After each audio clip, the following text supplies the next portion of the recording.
All right, we're gonna finish up the notes on KSP. We're gonna be talking about the common ion effect.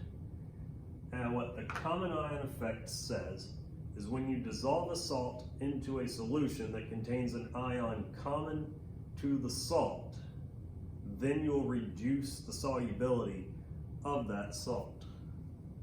And this is essentially based on Le Chatelier's principle.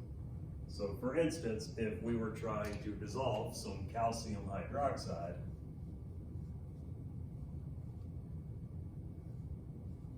which makes calcium ions into hydroxide ions, and the solution already had calcium ions in it, for instance, calcium nitrate was present, that would inhibit how much the calcium hydroxide dissolves. Because if you set up your ice chart, instead of starting with no calcium, you would start with some amount of calcium already. Or if you had hydroxides, if your solution was basic, before you added the calcium hydroxide, having hydroxides would inhibit how much the calcium hydroxide dissolves. So we're going to look at a sample problem. Calculate the solubility of silver sulfide in 0.1 molar silver nitrate, where the KSP for silver sulfide is 1.6 times 10 to the minus 49. And with this, also keep in mind that all nitrates are completely soluble. So if you have 0.1 molar silver nitrate will dissolve 100% into silver ions and nitrate ions. So if you started with 0.1 molar, then that would go down by X, up by X, up by X. This would be 0.1 molar and 0.1 molar, and this becomes 0 because it all dissolves, because all nitrates are completely soluble. So the way we do this is we set up an ice chart for silver sulfide. We take silver sulfide, which is a solid, and it will produce 2 silver ions plus a sulfide ion. And then we set up our ice chart. Silver sulfide is a solid, so we ignore it. Then our silver ions start at 0.1 molar, because it's 0.1 molar silver nitrate. And our sulfide starts at 0. Then this goes up by 2x, and this goes up by x. So at equilibrium, we're at 0.1 plus 2x, and we're at x. Then we plug into our equilibrium expression.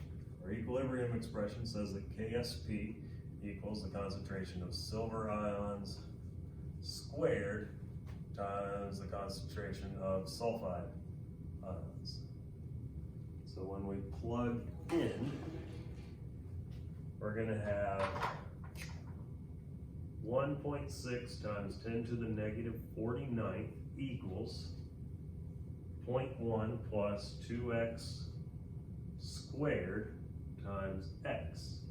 And since KSP is very small, x is also going to be very small, so 0.1 plus 2x, x is small, so we will cross that out. And so now we have 1.6 times 10 to the negative 49 equals 0.1 squared times x. So x equals, is going to go 1.6 times 10 to the negative 47th, I believe. Let me just double check that I'm doing this math right. Yes. So 1.6 times 10 to the negative 47th molarity. That is super, super insoluble. And I think that we are well within the 5% rule, that twice that is way less than 5% of 0.1. So that's the common ion effect.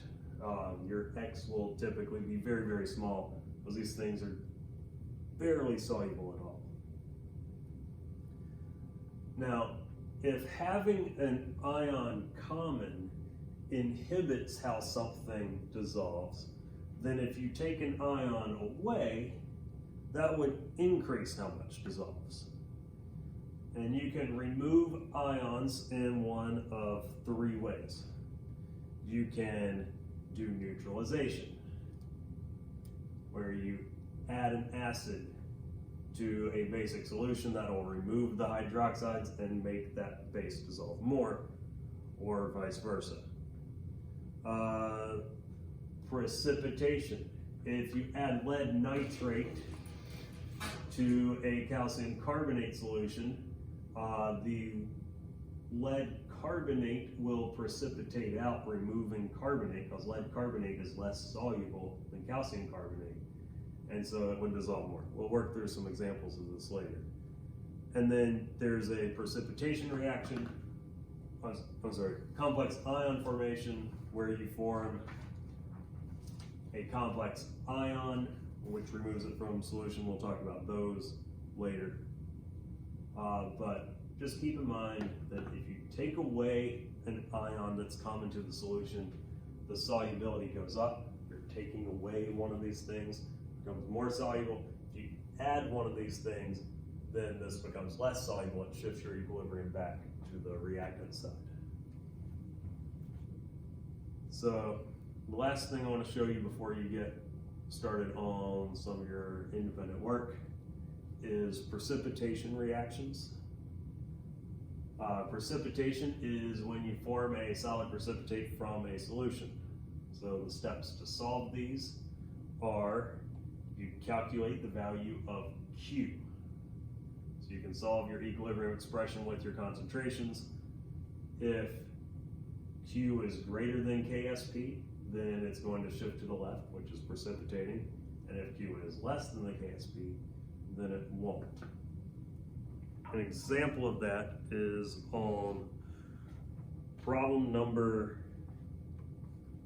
I on your worksheet that we were working on yesterday in class, where it asks predict whether a precipitated magnesium fluoride will form when 100 milliliters of a solution of magnesium nitrate is mixed with 200 milliliters of a solution of sodium fluoride.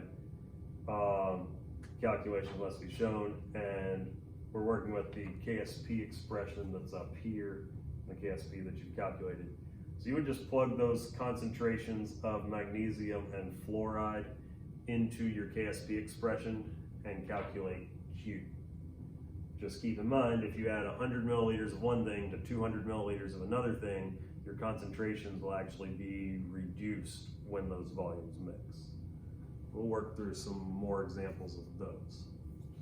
But what I'd like you to do next is look at problems H, I, and J on this worksheet and finish them up, because that's the end of our notes.